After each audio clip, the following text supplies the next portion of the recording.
Ooh, I timed those so perfectly. It's not easy being this good, everybody. Welcome to the Positively Awesome Wrestling Show. It is yours truly, Jimmy Bebe, and I'm joined, as always, by the man to the right of me, Mr. Day After the Birthday Boy, Albert. Albert, how the heck have you been? How have you been enjoying wrestling? And how does it feel to be the Big 4-0? Oof. Hurts. Physically, mentally, emotionally, it hurts. But I'm here. I'm still alive, and that's all that matters. And 40 started off really good, thanks to my wonderful fiance. Had a great day with her. A couple of days before that, I spent the weekend in a tuxedo, hanging out, and getting being at the wedding of a friend of this channel, Dave. So that was really cool. So it's been a good weekend. And we were just talking before we got on the air. I wasn't on my phone a lot this weekend, and I had a really, really, really good time. Wonder why. But it's glad to see you here. Glad to see all you guys here. And I also thought this over this weekend, the one thing that we're missing from the emoji culture is there's no too sweet emoji. We need to get on that. Man, who would even get the money for that, though? I don't know. Scott Hall's kid's better. That's all I got to say about that. It's fine by me. But let's see. Harry is in the chat. Hey, yo, speaking of Scott Hall, I like it. I love it. I want some more of it. Ron, hello, Ron. Thank you for being here as always. Courtney, hey, friends. Thank you as always. Thank you. Dave knows. Yes, that's the Dave he is referring to. Yes, sir. Too sweet. Yes, true. You got to throw up the too sweet. No, so I guess that's good enough. That's close enough. Got to throw up the too sweet. He did bring up Scott Hall, so I guess he did the hey yo, so I guess it works. Well, I said with the emoji part, I guess that's close enough, right? It's kind of. I think it's kind of more this than it really is. This is the rock and roll. We need the kiss. Yeah. No, baby, as you is looking good. You know this. But yes, here we are. We had a good week of wrestling, in my opinion. I hope in the opinion of Albert as well. I hope he's on board with me. Absolutely. I had a hard time deciding what we were going to really, I guess, focal on to start the show. And I started thinking, and it dawned on me. I was like, wait a second. We are on the verge of having a feud that I think both of us have really kind of been wanting. Yeah. And I don't think it's been on the wish list of many people, but now that it's happening, it's like, yo, this is going to be great. And of course, I'm referring to Drew McIntyre and Cody Rhodes. On a scale of 1 to 10, how hype are you for this feud? Right now, I want to say I want to be at a 10, but I'm at an 8, and it went up from a 7. From the beginning of the show. I wasn't crazy about the way that they kind of launched this. Just Drew being almost like the heavy for Logan Paul, and it's almost like it was a background to Cena and Logan Paul, which I didn't like the way it kind of got started. But Drew driving Cody's head through the announce table with that Claymore, sign me up. Let's go. Devious Drew. There's nothing better. Now I can't wait for him to rip Cody apart on the mic. It's going to be fun. Yeah. This is a feud that, like you said, me and you have wanted for a little while. We were really expecting this to be one of the ones that Cody had during his last title run. I don't know if I'm necessarily happy they're starting off with this as Cody's first feud for the title. That does suck. Yeah. But I think we mentioned it last week. Drew McIntyre is the last person besides John Cena to pin Cody Rhodes. Yes, the Rock did, but that doesn't count. We're removing but in a singles match. Yeah, we're removing the Rock from everything though. That doesn't even count. Punk. It's a tag match. It doesn't. Look. Everybody wants to make sure that they distinguish, especially on the internet, that it's a one-on-one singles match. They have to be very clear. It's a male one-on-one singles match. Let's be very clear about what we're talking about here, because if we don't get into the minutia of it, people can't push agendas. Was this a tag match as well? Yes, I believe it was. I believe it was in a tag match. I believe it was at SummerSlam last year. Solo Sikoa pins Cody Rhodes. Yeah, I do have to say, I do like that they're going in this direction, though. I think that Drew has kind of almost been a 6-man tag at Money in the Bank. There you go. So there you go. Money in the Bank. Pinned him in a 6-man. The Rock pinned him in a tag team, and Drew McIntyre pinned him in a one-on-one. It's Drew McIntyre and John Cena. I think are the only two to beat him clean one-on-one. No. A year to 8. I'm at like a 9. I would give it a 10, but I don't want to. I'm at a 9. What's the difference between 9 and 10? Honestly, at this point, but I like how it kind of organically played out. Like it wasn't like he was like, "I'm going to go after Cody Rhodes now." It was like he saw an opportunity and he says, "I'm going to take it," because realistically, over the last year, and Drew plays that line of like what's real, what's kayfabe really well, and he's been handed a lot of poo this last year after having like the best feud of the year last year. So I think that was kind of like a breaking point. He's like, "Oh, there's that title. It's mine for the taking." John Cena, my new friend Logan Paul, is taking care of that guy. Who better than me? What better time than now? What better place than here? What better time than now? Boom. The Claymore through the table was awesome. Yeah. We've not seen that before. Correct? I don't think so. I can't remember it. Harry will let us know if it's happened. Can I ask you something now? Because there was a comment that Harry put up. He said, "I don't like Logan versus Cena," and I think that that's a consensus that a lot of people have brought up. Yeah. My question does lead into this match though. Is there a world where you feel that maybe the inverse of these two matches might be the better thing for right now?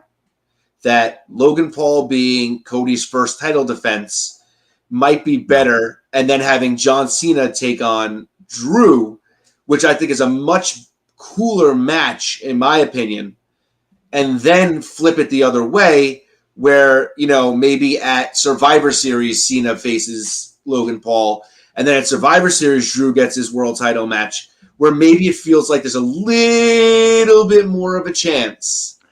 I don't, and I guess we'll just go right into the sure. We'll bounce back and forth between these two because it did happen in the tag team match, so they are right. And let's be honest, it's all really interconnected right now. Cena and Logan Paul. So people, they don't like it. You're allowed to have your opinion. That's fine. Sure. I like it because one, now that John Cena is officially babyface again, is there anybody on the roster that's going to get a better babyface reaction than John Cena? No. Okay. When Logan Paul came out, what was that reaction? Oh, nuclear heat. He's now the most hated guy on the roster. Dom used to be, but now Logan's taking it back over. We're taking that energy to a overseas crowd. Yeah. Oh, yeah. That's going to be amazing. That's why I'm okay with it. Do I want to see Drew and Cena? Yeah, sure. But could we save Drew and Cena for that? Could potentially be John Cena's last match. I wouldn't be mad at it. Me either. So what I will say is this, and this is a little bit off the topic, and I know that we're going to eventually have to do a full podcast on this. There you go. I think that we as wrestling fans really built up what we were going to see in this Cena retirement tour. Oh, for sure. We did our minds. We literally did a podcast of what we wanted to see during retirement. So yes, we 100% did. And we didn't get nearly a quarter of all of that. I don't think, but there we go. Because he did the heel thing. I don't think anybody really expected it to happen when we were doing the fantasy booking of it. We all just assumed he was a babyface. He's going to wrestle all these top heels. And then he couldn't, so we're getting like at the very tail end, and one of those is getting scoffed up by Brock Lesnar. But that's for another day. Well, I'm just saying, I think that it in a way it sucks, and in a way that's our fault, right? Because there's a part of me that wanted to see Cena, wrestle X number of these guys. It's getting very, very close to the end, and he doesn't have any dates left. I think so. There's only we're gonna get 4 more matches from him. I think that's what I think. I think there's a possibility, because I just saw something. I don't know how true it is, but we might as well bring it up since we are talking about Cena's last match. That they're talking about potentially moving up his final match to the All Out pay-per-view that they're counter booking. they're talking about doing that. And if that's the match and it's Brock Lesnar, that's shameful to me. Because I got to watch Brock Lesnar retire John Cena now. Why? And the thing is that Brock doesn't need it. No. Brock doesn't need it. Streak. He does not need that. Right. He doesn't need to retire Cena. And if Cena beats Brock, what the hell is Brock then? Yeah. And realistically, we were just talking about it. Drew McIntyre retiring John Cena would be massive for him, and it would benefit him greatly. Like, it's someone who's earned that spot. It's someone who would take that rocket and go with it. Like, we've seen other people beat Cena and do nothing with it. There's no way in hell Drew McIntyre is not going to do anything with it, because we've seen what he can do with very little. So you give him something that massive, he's just to the moon. Cameron Grimes, patent, whatever. So I'm trying not to think too much about that, because it does irritate me. I even said, like, if that's your main event for the pay-per-view, you're counter booking All Out. As of right now, I know one match that's happening at All Out, and I know one match is happening, and I think it's going to be Bad Blood. I'm watching All Out based on the one match that I have between both of those, which I don't know if I've ever chose AEW over WWE other than a live show. So that would be crazy to me. That's how much interest I have in Brock and Cena. Look, let's just be completely clear here. I'm not hating on Brock because of the whole political whatever thing. We literally talked about that last week too. Like, notwithstanding, look, he's here. Where now the idea is, okay, Brock's back. Let's just take everything off the table from all that craziness. Let's just be subjective here. Okay, Brock's here. What do you want to see him do? On my list of things that I want to see Brock back for, facing John Cena is like so far below low on that list. It's just not even funny. Like, there are plenty of guys that I'd rather see Brock wrestle than I would see them waste another one of Cena's last couple of matches on another match with Brock Lesnar. It doesn't make sense to me. I don't like it. Really I don't either. And look, you brought up something earlier about beating Cena being a big deal, and Drew McIntyre does it. We've seen that a guy like Kevin Owens, who's main evented 2 WrestleManias now without being a world champion, can take some of these moments where sometimes it's not about being the world champion, and sometimes it's about being the right guy in the company at the right time to take these big and high moments. I mean, to main event WrestleMania for the World Tag Team titles is something no one would have ever guessed. It would ever happen, and Kevin Owens did that. To bring Stone Cold Steve Austin out of retirement to main event of WrestleMania, I don't think anybody thought that anybody would be able to do it, and the person that they trusted to do it was Kevin Owens. Drew McIntyre can retire John Cena and make that a moment like Kevin Owens made those 2 moments. It's the momentum. Who can carry the momentum? And Drew McIntyre can. Brock Lesnar, again, this is nothing to do with the stuff outside of the show. I literally said last week, I don't care that he's back because I don't think he has anything left to offer. I think they've moved past him. What is he going to do with the momentum? What is he going to do with the momentum? 2 things. He's going to leave after the match, and then the momentum's gone, and then we're going to, it doesn't make any sense. He has 2 things for me that I want to see. The WrestleMania match I wanted, so please do this for me. Seriously. Like, honestly, if it's not Gunther, let it be Braun Breaker or Bronson Reed to retire Cena. Like, you know what I mean? Like, don't take his little pump up shoes, baby. But that's my to be completely honest, at this point, I think we're realizing what we're seeing here, right? So it's going to be interesting. I think that Drew will ride out the momentum, and I think that he would be a good choice. I don't think Brock is, to me, because it doesn't make sense. And like I said, look, Brock's got 2 line items in my mind of why he's coming back. To face Gunther, because I want to see that, and I'd like to see him face Obafemi. And outside of that, I do not have... I think Jacob Fatu. Yes, okay, Jacob Fatu as well. Yeah, I think outside of those 3 matches, I don't have much that I really want to see out of Brock. And this isn't anything political. This is just me saying 51-year-old Brock Lesnar is coming back for another run. What do I want to see?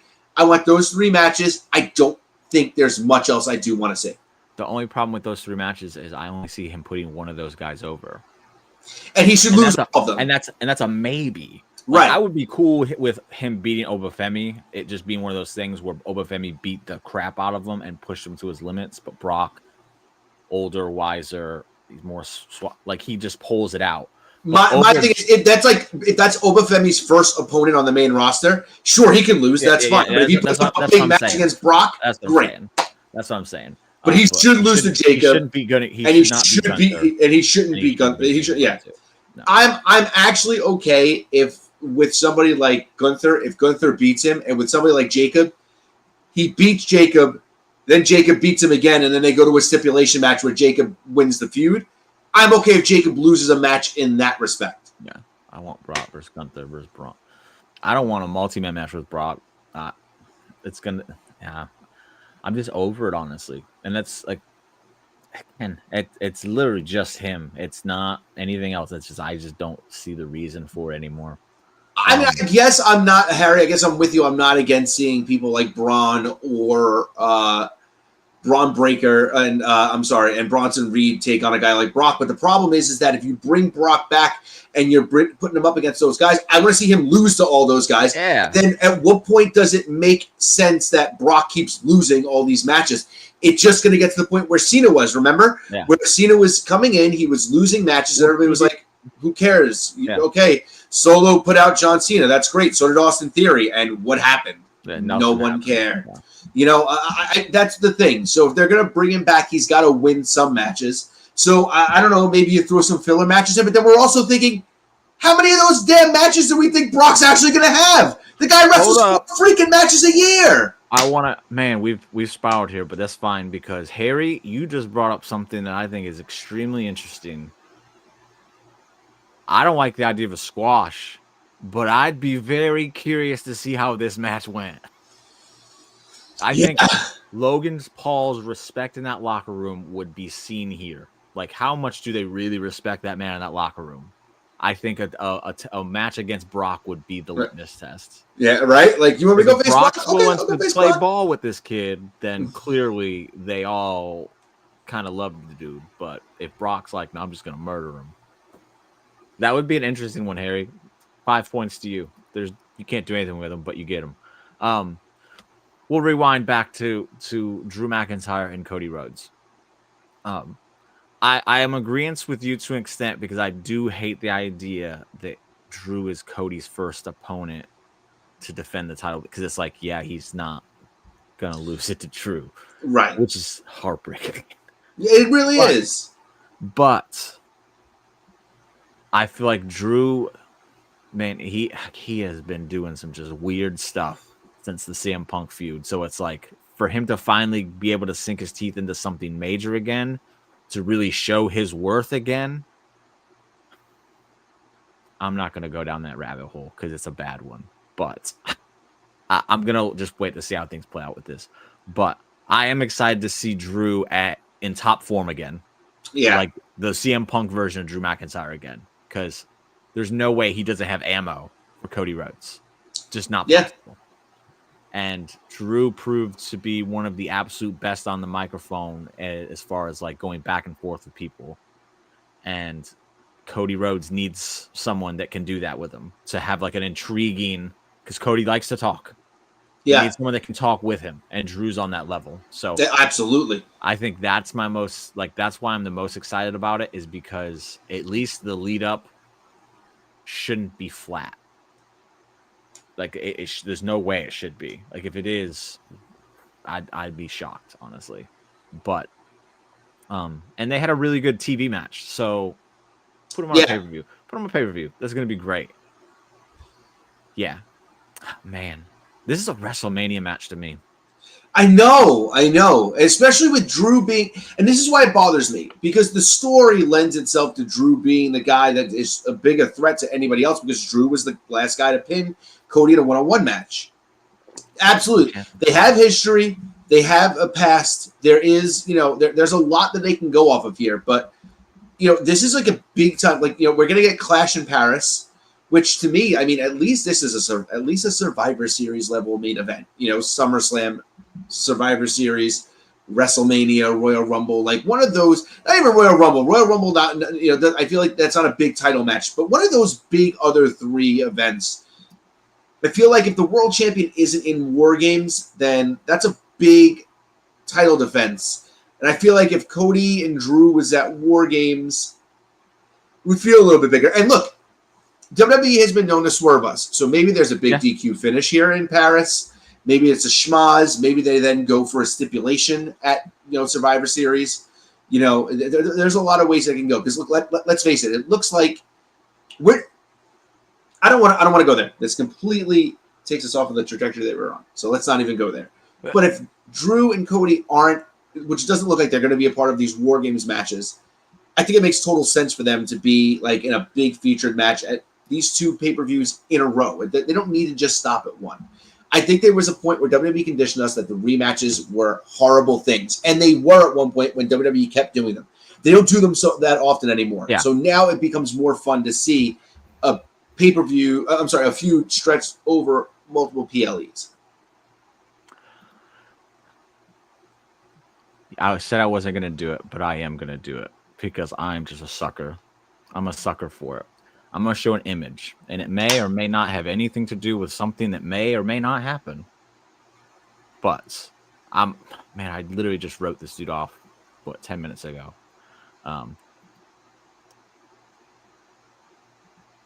Remember the lead up in which I think you and me were in agreement here that we thought Drew was going to be the guy that aligned with The Rock going into WrestleMania because we thought he was going to win Elimination Chamber. Yes. Or at least, at the very least, be thrown into it for a triple threat because he aligned with The Rock. The Rock said after they re-signed him, I think that was the first person they signed after Rock became like a member of the board. Yeah. He co-signed for Drew, like big time. So I'll just ask the chances of that happening. You can't say 5. We'll go to 5. 1 through 5, the rating there. Like clearly 3. You can't say 3. Why not?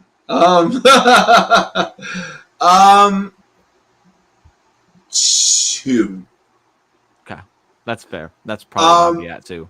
Yeah, here's the thing. I think that there is a real world right now where The Rock is waiting to come back. Yeah, I think there's a 100% do.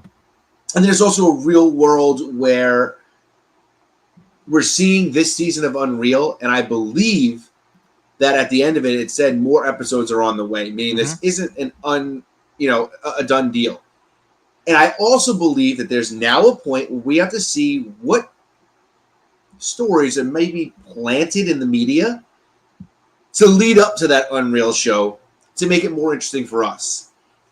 And I think that this ongoing rift between Triple H and The Rock and this constant struggle at the top of the board, and it was The Rock's fault, and all the yada, yada, yada, like all this stuff, I think might be the next storyline for Unreal. And I think we might get The Rock on that, and I think that might lead up to a big moment, which would make sense that he would come back now to be the guy to help Drew to take out Cody because he couldn't convince Cody, and now Cena turned his back on him. He's got to get somebody to do it. Drew makes the perfect choice. Yes. This is the guy we both chose at the very beginning of this whole scenario. And Smashing Machine comes out October 3rd. Clash in Paris is August, so that gives him a month of free publicity on the wrestling shows to and then get his name out there and get like the clicks going on his name and really get some hype for his movie. And I know The Rock loves to do that. Like he's very, very methodical with how he is presented and how he like does his stuff. Like, yeah, I'm at 2. Harris is 2.5. He's trying to cheat a little bit, but that's literally right in the middle, man. Come on. Well, 3 is really in the middle. I mean, he's a little bit left of the middle.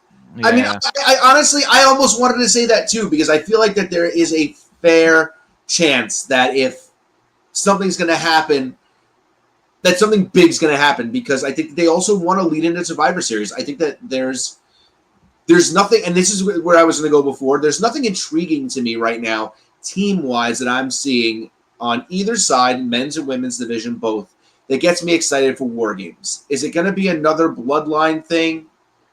I don't, you know what I mean? I don't think so. And I don't think so either, you know, but Team Seth for sure. So I was thinking that too, but that means they've got to add 2 other people. They're going to put together a women's one too. You know, I'm not saying it's not easy. I'm just saying, as of right now, I'm not interested. Like, I am, but I'm not. You know what I mean? If The Rock comes back, I do. If he doesn't, I don't. That's it. That's all I can say, honestly, because I get wrapped up in this Rock crap every single time, and I hate the man for it. I truly do. But I think that lends a lot to Drew's career, right? I mean, I think, look, at this point, there's only so much you can do to become a bigger star. Yeah. I think the one big thing that's missing for Drew is the big world title reign in front of people, because we got it, but it wasn't in front of. It was in front of a bunch of screens, and it was just a good title reign too. It was. And even the feud with Orton in the middle, where he drops the title and wins it back, was really good. Their cage match was good. Like, there's so much good about that feud. It just sucks that there wasn't anybody there to see it. And Drew deserves that run, and he really needs to get ascended to that next level. So what we're talking about this whole time, what we were talking about, is next level shit for Drew McIntyre. Yeah. And it's, okay, bring in The Rock, retire John Cena. I think we would both love it right now if he beats Cody for the world title. I mean, I think it would be so stupid. You should have just made him beat Cena. But, I think that next big step needs to be taken for him. I just want to touch on this briefly, and then we'll continue. Sure. I don't want to break off onto War Games because it's so far ahead. But it is in a baseball stadium. It is outdoors, which I am kind of looking forward to. Very cool. War Games outside. That's really cool. I think this is a realistic possibility, honestly. They just have to really cross the feuds into a segment, and then it just blows up, and then you get the biggest of big names possible going into War Games to really drive up the sales for it. I think that's possible. I think I actually hate how much that's probably correct. Yeah. And that to me, it's Logan, almost I almost get why you do it, because it's like the Avengers versus the Justice League, right? That's really what you're getting. But man, sometimes those matches intrigue me, and sometimes I'm just like, they're just doing it to do it, and it sucks. It does suck. And I get it, and it's probably like Cena has never been in a War Games match, so this will be my only War Games match. I want to experience. Here's the other side of that, though. A few years ago, when they did the Judgment Day in it, people bitched because it's like they spent all summer building up to it, and they say, "Oh, you're just beating a dead horse." So it's like they can either properly build it up, which I honestly think that Judgment Day one was properly built up. It was the best build ever. It was lasted all summer, and it was like, how do you end this feud? Oh, you put them in War Games and let them kill each other. And people, and the first one with the Bloodline too. Great story built into that one. That was the first one, correct? Yes, on the main roster. I believe so. So that one kind of is disqualified just because people were excited and hyped that it was on the main roster. It was a great one. I'm not right, but that one made sense. But then after that, the Judgment Day one made just as much sense. Oh, it did. But people complained the entire time. They're like, "This is taking too long." Blah blah blah. They're drawing it out, and it's like, yeah, if you're that's because those people are impatient.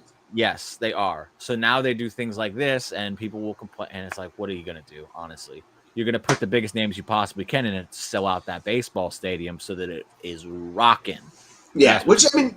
It's really cool, and you have a guy like Logan who's going to take a risk. Logan Paul in that Matt Ward. Yes, baby. Yeah. Yes. And there you go. First time ever in the War Games, so yeah. Lose late, but hey, it's all good. You still here. That's all that matters, baby. We are doing good. And the first main roster was Bloodline. Yeah, that was a weird one. One last thing on the Drew thing before we go. I think Drew McIntyre is on the same level as Kevin Owens at this point. I think he's like the guy that's going to continue that, where you have a guy who's incredible at every single aspect of professional wrestling. You can stick him in the main event. You can stick him on the lower card. You can stick him in the middle card, and he's going to make it work. That's how highly I rate Drew McIntyre. Do you agree?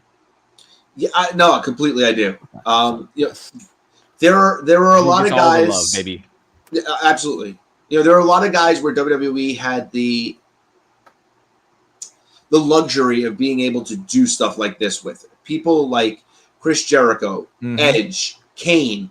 Those guys jump into my minds where they can be in a lower tier, not a world title feud. They can have something built structurally, storily around, and still feel like a main event talent without actually having to be in main event slots all the time. I think you could drop Jericho down and to do something small with, maybe a guy who's trying to get on his way up, and he'll bring a guy up, And I think that's where Drew is right now. And that's what you try to do with Damian Priest, to keep Priest on that same level, which WWE has faltered on because they haven't kept him there. Was Priest hurt, though? Maybe, but whether he was or he wasn't, the booking after that Drew McIntyre feud didn't make him feel like he's still a main event guy. I feel like he just wasn't around. That was the problem. Yeah, but that's the thing. But if he's hurt, you can't really do anything with him. If he's hurt, fine. But if he's just not around, then it just... And then, look, I love Aleister Black, but Aleister Black's going to be seen as a mid to upper mid-card level guy, and that's who Drew... Yeah, because that's who Priest is feuding with. I just think that they're... like Drew's going to be the guy who's going to get you there. He's not going to not get you there. He's going to get you there. People are going to believe in you. With him, the problem is you, not him. Right, exactly. Yeah. If you get booked like crap afterwards, that's not exactly on you either. And I think that's my thing for Priest. I don't think there was a good follow-up. But I think Drew is on that level where he can bring people up. And then if, God forbid something gets hurt, somebody gets hurt, you slide Drew McIntyre right into any one of those programs. It's believable as hell. He can be the world champion one night, and then you can go and open the show the next night with Jelly Roll, and it's totally okay. How many people groaned at the idea of Jelly Roll, and then that ended up being like probably the best built match going into SummerSlam. And that's look, crazy. And the match wasn't bad either. Jelly Roll got the crap kicked out of him all match. You didn't give credit for a guy who did like 8 offensive moves total in a match and just got the crap beat out of him and lost. The match was fun. The match was absolutely fun. You had 3 guys in there who know. Man, I'm putting Logan Paul. I'm referring to Logan Paul when I say this. You have 3 guys who know how to go in there and entertain. Yeah. So that's why that one worked. But let's move on. So chances of Drew McIntyre beating Cody Rhodes. I like 1.5%. You know what I mean? You are generous, sir. I'm saying 0. I hate to say it, but I am saying it. Harry didn't like the match. That's fine. It was fun though. I'm never gonna go back and watch it again, but I had fun watching it. That's my take on it. Pro wrestling is subjective. I talk about this all the time online when people are like, AEW is the best wrestling product in the world right now. And my answer to that always is, by what metric other than you just telling me that? No, because I'm not allowed to use numbers. Right. Even though numbers tell you what's greater, and right. I'm not allowed to use those, so you're not allowed to tell me about your feelings. That doesn't work. Right. So that's my thing. So Harry, if me and Jimmy rated that match a 3.5 or a 4, and you rated it a 2, you have just as much right to do so as we do to rate it that way. My thing is that I don't like to get into the minutia of arguing with people over opinions. If you don't think, if some style of wrestling isn't for you, and you just say, hey, look, that's just not my style, don't try to convince me. Because I'm not going to try to convince you that I go back and watch some stuff from the 70s and the 80s that you couldn't watch for 5 minutes because you'd sit there and go, oh my God, this is so slow and boring. And I'm like, oh my God, they threw 4 punches and listen to this crowd. You know? So pro wrestling's like a restaurant. I don't like this analogy anymore. I'll give you a better one. Pro wrestling is like a movie theater. You go to the movie theater, you pick the movie that is suited to your best interest, and you watch that movie. They all cost the same. Like you pick the one you want to watch. If this is a comedy, I like comedies. This is what I'm gonna watch. I like action. This is the one I'm gonna watch. That's what professional wrestling is to me, is a movie theater. Because you do the restaurant, then you get into the other. Well, this this is cheaper than. And people get crazy with these kinds of analogies, and they're psychos. So I'm trying to eliminate the possibility that that's how I'm gonna start referring to wrestling. It is a movie theater. Go watch the movie you want to watch. Honestly, I think that you're right. I think almost a better analogy is Broadway. Yeah. Because I feel like they're okay. So maybe the tickets for Hamilton are a little bit more because it's been proven to be a great show. The tickets to I don't know. Oh, you go to the IMAX, it's more. You go to the 4DX, it's there more. You go. Right, exactly. But you have Dolby, whatever. But right, and the blockbusters, the biggest movies are shown in those theaters, right? And then you can go to an independent theater. Thank you. I just came up with it off the top of my head. Yeah. I am a genius sometimes. But that's the thing, and that's really what it is. It's like, look, there's like just as much as you can go to a theater and watch an indie film, on like in Manhattan or somewhere, like, or you can sit at home and you can watch, on August 29th, The Last Vendetta will be streaming on Amazon Prime. I assistant directed that movie. I'm gonna throw in a cheap plug. Yeah, just plug it all day.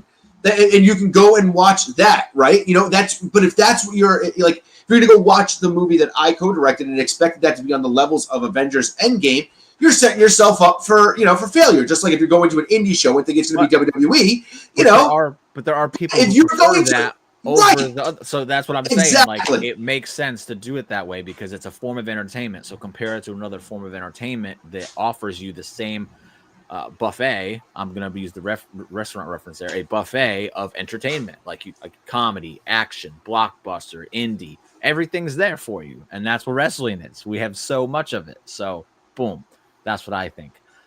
We will now move on. Since we're talking about real life stuff, I'm gonna bring this one up real quick. We could touch on it for a little bit. I'm kind of annoyed with it at this point, but I do want to talk about it. Sure. Karrion Kross. Is it a work or no?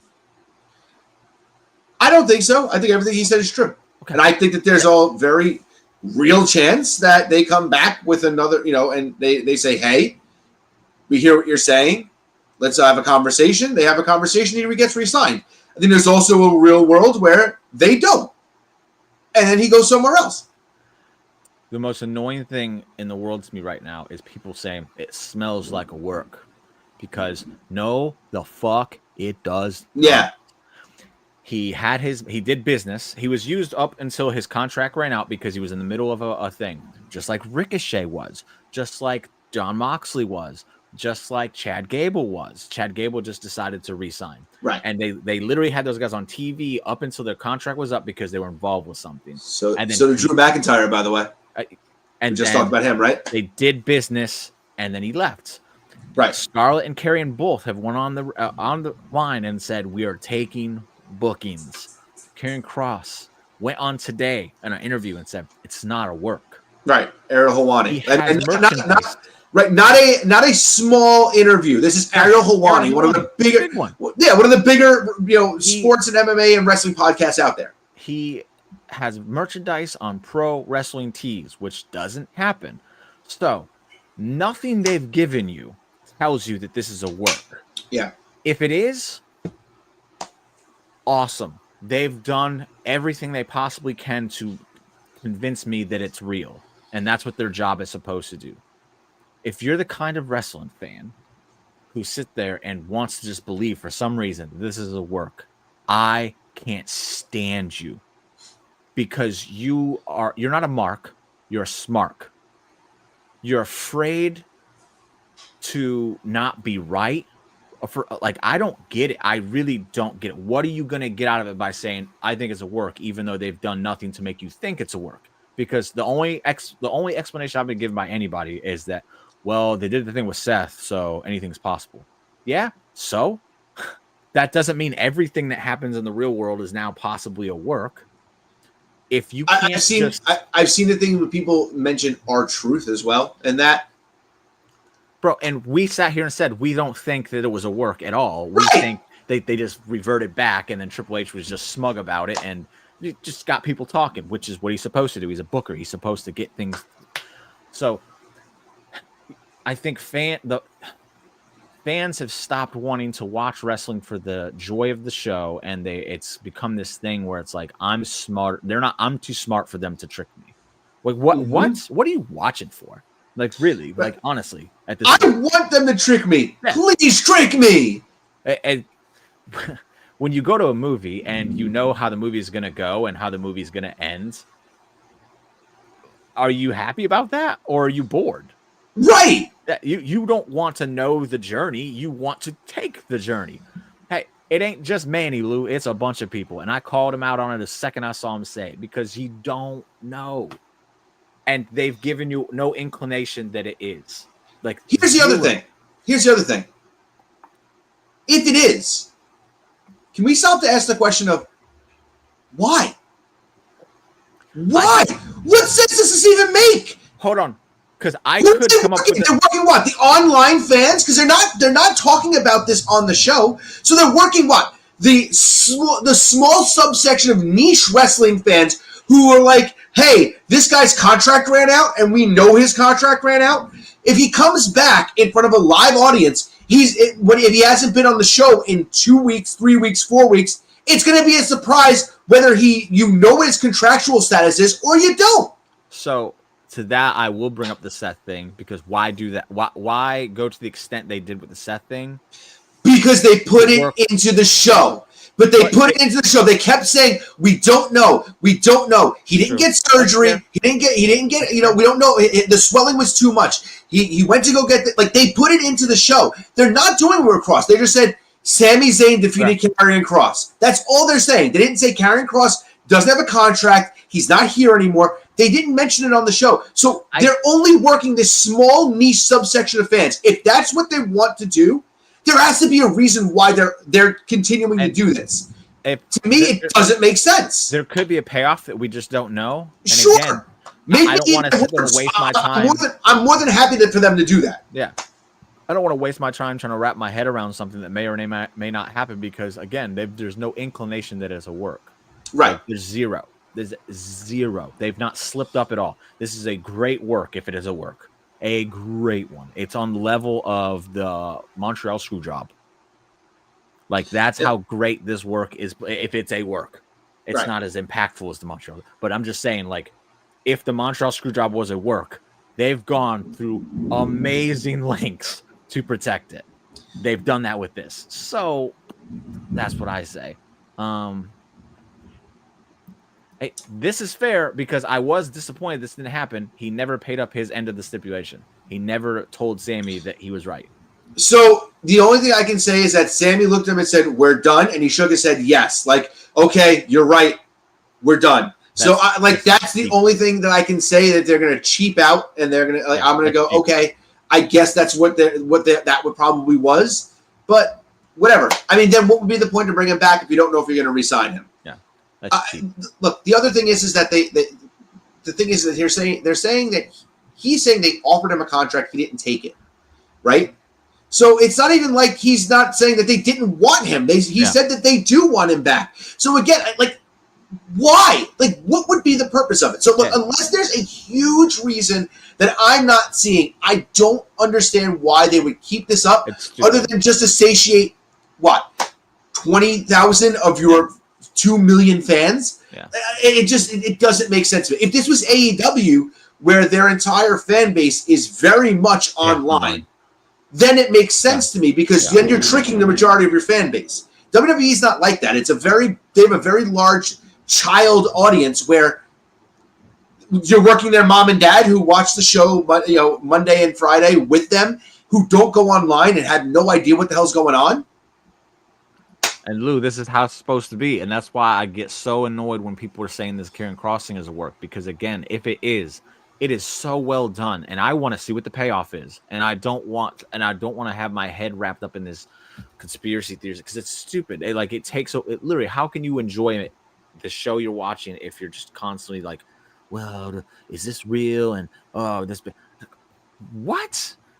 That's so pointless. And here's the biggest problem with the whole it's a work thing is, say they sign Karrion Kross a year from now.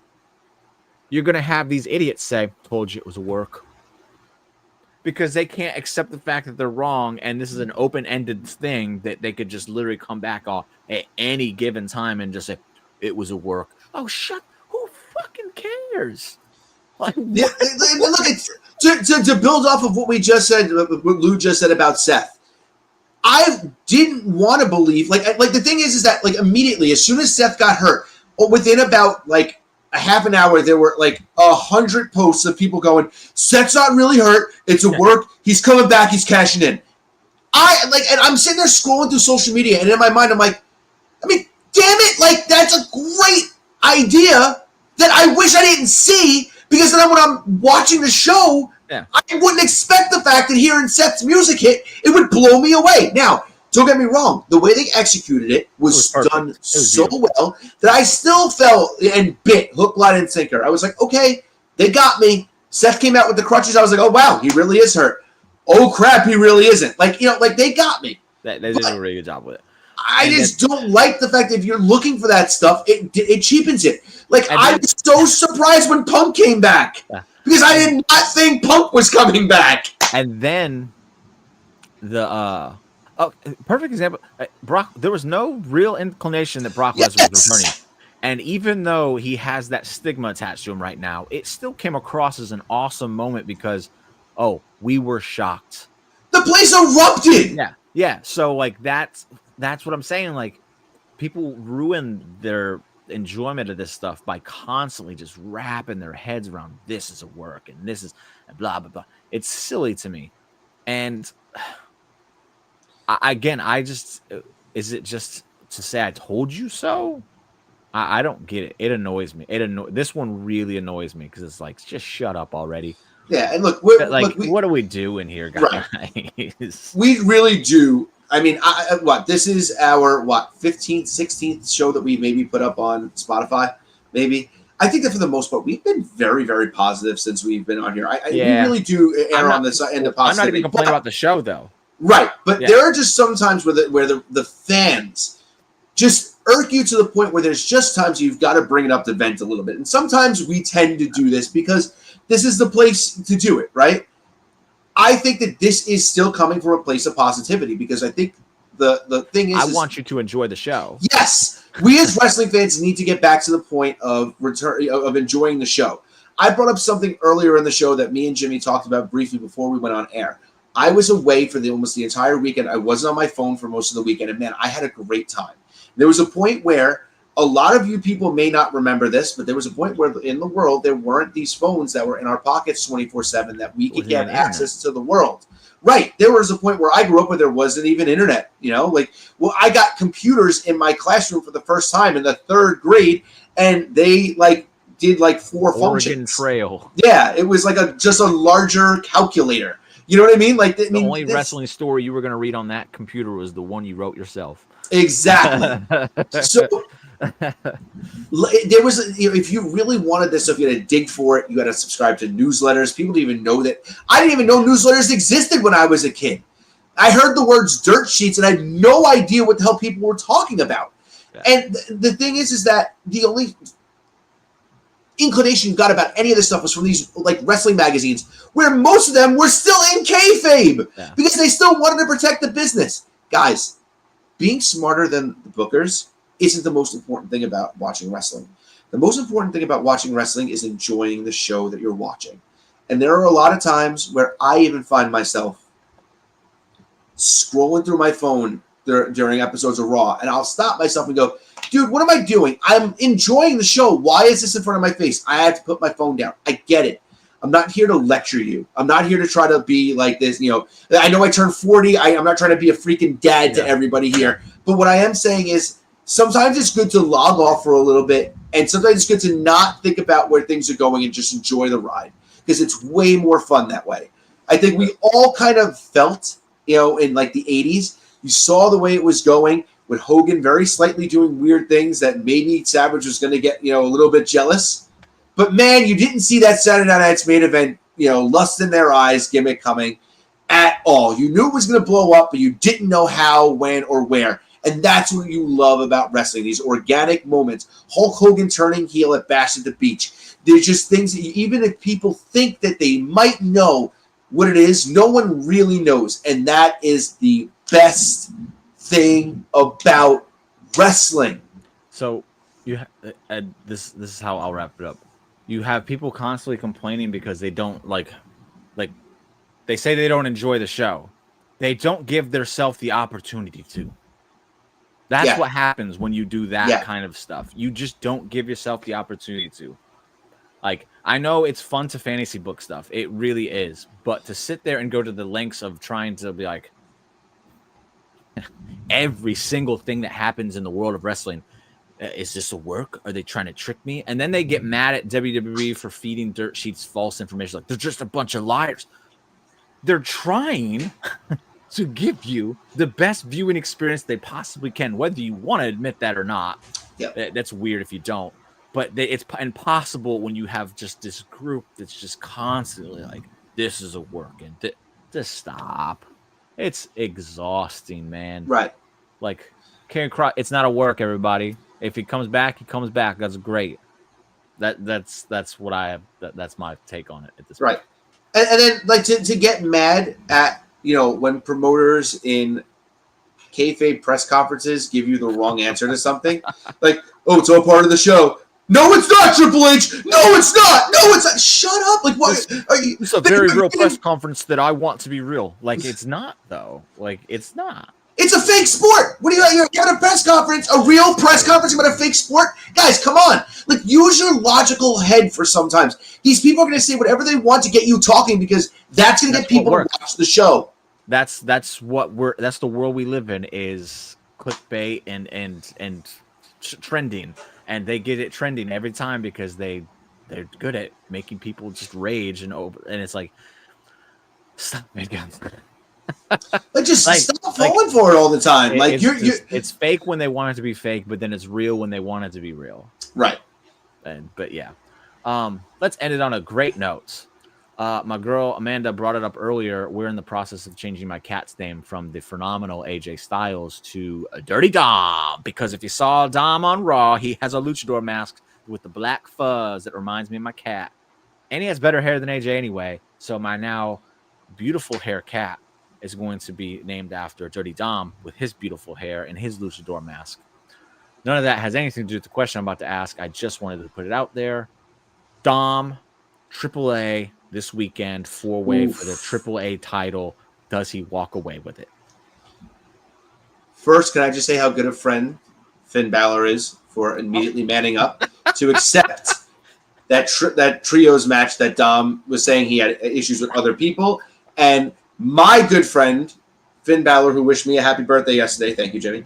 I'm glad that went through. I was like, what can I do that's awesome? And it worked out. So and it like legitimately made my night. Yeah. So I appreciate that. But my good friend, who I know is a good friend to Dom, immediately stepped right up and said, hey, you got a problem?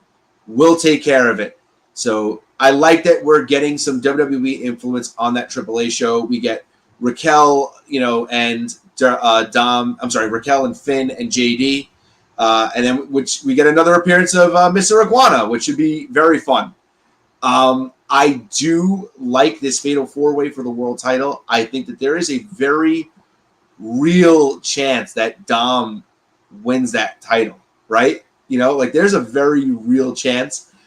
There is a chance, Harry, that El Grande could as well. I don't think that it's a world of impossibility. What I will say is my prediction is Vikingo will retain, but I really think that there's a very real chance that that's the way it's going in there.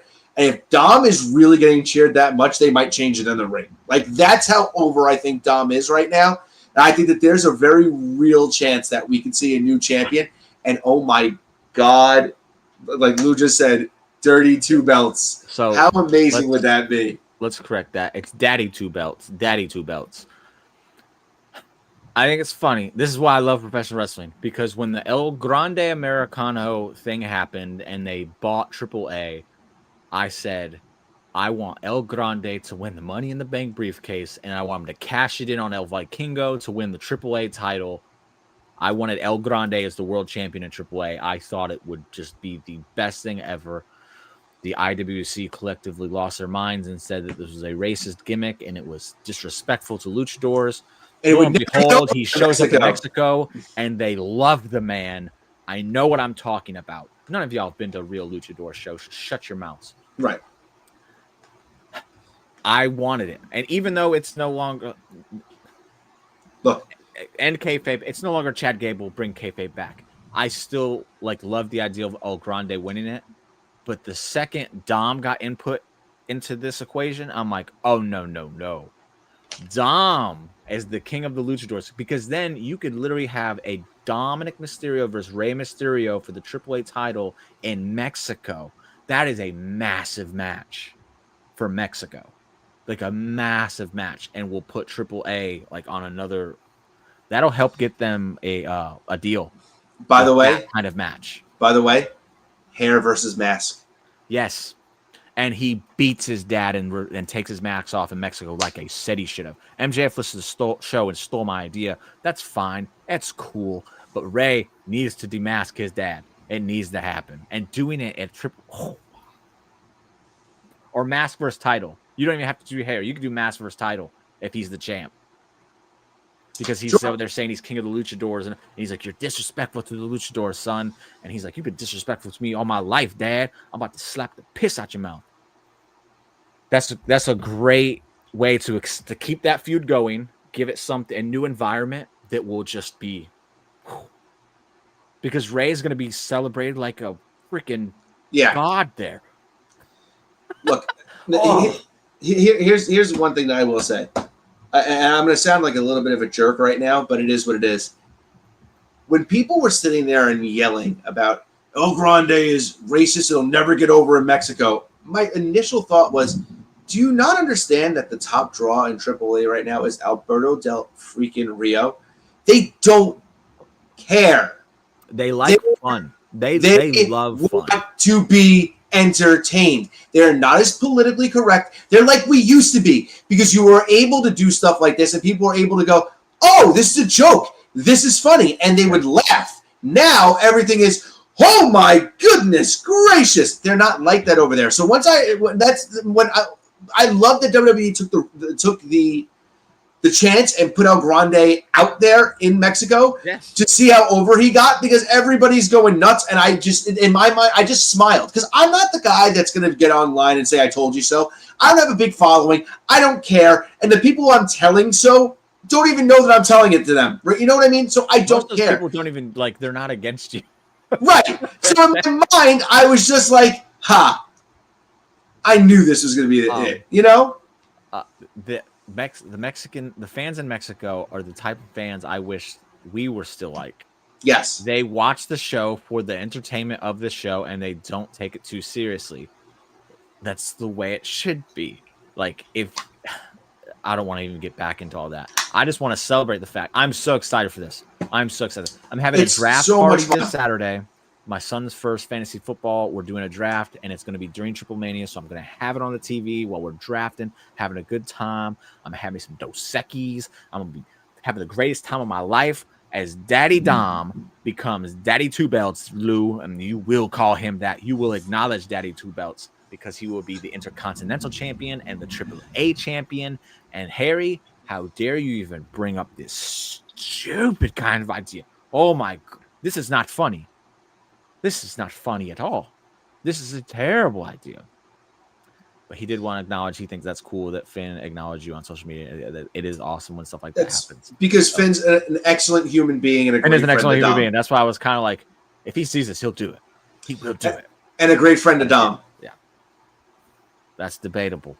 He has been recently. I'll give you that. He has been recently. Thank you. As long as he stops trying to put Roxanne into his world. So with that said, AAA, the Fatal 4-Way, who do you have winning? You have to pick a name right now. It's just real quick. I think it's really funny that if Harry's right and Dragon Lee does win, immediately everybody's going to be like, oh, WWE couldn't even book him, so they had to send him to AAA. Just throwing that out there. They will. Vikingo. Okay. Harry says Grande. I say Daddy Dom. So with that, whoever gets the right winner here picks next week's show. That's what we're gonna do. I'm gonna start incorporating this into the show now. I like this. So yeah. Yeah, we don't have another when PLE. Gable loses and comes back to the Lucha Bros, Dragon Lee, Rey Mysterio versus Sport. I cannot wait for the faction of El Grande Americanos because all 4 of them boys can wrestle. Kayfabe off. All 4 of them boys can go. Kayfabe back on. Well, you don't have to. There's been multiple on screen. You don't have to turn it off. We've seen it. You know what I mean. But yes, I'm so excited for that. Hey, I want a War Games of the El Grande Americanos. I want a traditional Survivor Series match. So I really wish Gable wasn't hurt because what I would really want is you know how it was Jerry Lawler and his knights and they were all midgets and I really wanted it to be Chad Gable and his El Grande Americanos versus El Grande Americano. I'm not even joking when I say War Game. This is the War Games match. El Grande Americanos versus the Luchadors of WWE. Yeah, that's my thought too. You're going to give Andrade, Penta. You're going to give all these guys who don't really get big spots, and you're going to put them in the most anticipated match of the night, and they're going to do the craziest stuff in that cage that nobody else can. Has there ever been luchadors in the War Games in WCW? That never happened. No. Oh, dude, do it. The most we've gotten was seeing somebody like Ricochet in NXT. Do it, and he did that dang insane 630. So, was it 630? Yeah. The other thing you have to remember is that in WCW they had the roof on the cage too, so it was completely different. Yeah, they don't have it anymore, so they got to do it. Oh my God, Triple H, do it, Harry. That's what I think. I think it's going to be like a traditional Survivor Series elimination match. Not as cool. Not as cool. It would have been, and I'll admit this, it would have been way more fun if Gable was still around. Because it would have been really, really fun to see Chad Gable and his El Grande Americanos against Penta, Phoenix, Andrade, and maybe 1 or 2, others. Maybe the rest of maybe Dragon Lee, and then maybe somebody else. Axiom would be actually really cool. They can, put somebody like that in there. Or I'm trying to think of somebody else that would really fit. I guess Joaquin or Cruz del Toro. I would say put both of those boys in because they'd be crazy awesome in it. Yeah, but I would rather see Dragon Lee than the 2 of them. So maybe Ray. So if Ray's back, Ray can be number back 5. any time now. So you have so if that's the case. Ray, the LWO, Penta, and LWO and Penta. And then they would do Penta, Andrade, Phoenix. I do want to see Ray and Dragon Lee. Okay, just do one of the crews. Do the younger one. And who are you taking out then? Penta. You have Penta, Phoenix, Ray, Dragon Lee, Andrade. Yeah, do Andrade. That sucks for El Crew because those dudes would do some insane things in that match. I'm sure they definitely would. I'm not denying that at all. What I would, and this is the thing, there was that one tag team Hell in a Cell, and they've never gone back to do it again. Where I think it was awesome, and they did the coolest stuff in there. I'm looking this up before we cancel the show. I gotta know right now. How long does it take to come back from Rotator Cuff? I mean, look, if Ray's not there, actually Santos Escobar's not a bad shout either, Harry. They've got a lot of guys on there. I unfortunately keep forgetting about Santos because Santos Escobar was in such a high position at one point. And he's just fallen down so low, unfortunately. So 4 to 6 months. Chad's a beast. When did he have the surgery? It's a month ago, I think, or 2. He had the surgery in July. So July, August, September, October, November. Very unlikely. Yeah. But they could have 5 El Grande Americanos in the match, and he could come back and save them, and then we have 6. Sure. Anybody that is not doing anything, and they're just like we have nothing for them. Throw them in an El Grande Americano match. Yes. Throw them out there. I'm not even joking. I do love the fact that we have no explanation for this. I think it's great so far. I think it's what the hell is going on? One week they're there, 1 week there's not. I do too. I agree. I think there's a real They have a roster for it now. They do have too many belts, but there is a roster for it at this point. This is a totally different show. Harry, you're a genius. I love it. Yes. I freaking love it. Yes. El Grande Americanos. Oh my goodness. El Extra Grande Americano. Grande large. That's the large. That's what I'm saying. Is there a larger drink at Starbucks, or is that the biggest? I don't think so. But yeah, that would be great. That would be great. Oh man. But anyway, this is a completely different podcast. But real quick, because I know we're about to go. Yeah, I think that both WWE and AEW can benefit from a belt with like a time limit, and it could be like WWE could be a 5-minute time limit, AEW would be a 10-minute time limit. You get a quick match on the show, a rotating amount of people that can compete into that category. They all would then have they would compete under those rules. So it would be like, hey, this is a speed title match or a 10-minute time limit match, and winners then move up the rankings. You get more people on the show. Makes things more interesting. That's how it can change hands over and over again. Just El Enorme Americano is what Omos would be called. And that's how we're going to end the show. Thank you guys for joining us. We went crazy on these topics tonight, but it's all good because it was all fun. Yes, Lou, I know you love Omos, and we brought him back for you. El Enorme Americano. Oh. Give it to me. Otis comes back. He's another one. Oh my goodness. Oh my goodness, dude. Oh. Both Viking Raiders. Oh man, that'd be so beautiful. With their beards sticking out of. But yeah, that's the show, everybody. Thank you for watching. We'll be back next week. I might have to do a different day. I'll talk with Albert, and then we'll get it out there. You guys always follow us anyway. You're awesome. We love you for it. We appreciate it. So thank you very much.